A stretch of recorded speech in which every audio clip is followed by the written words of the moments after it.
Today we talk about how can you disable this sign or know how you can do that on your Pinterest Lite app. So all you have to do, just go down, click on your photo down here.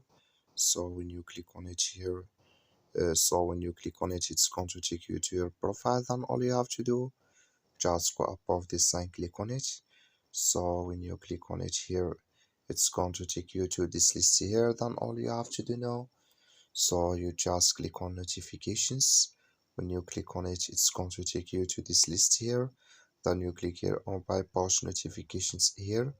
So then you come to this list. Then all you have to do, just go down here. So you keep going down here and you come here to price drops on saved pins. Just clicking this sun or this color. Like you see color, it's gone. That's main price drops on saved pins notifications disable with us now. That's all you have to do. Thank you for watching. Don't forget to support us by liking and subscribe.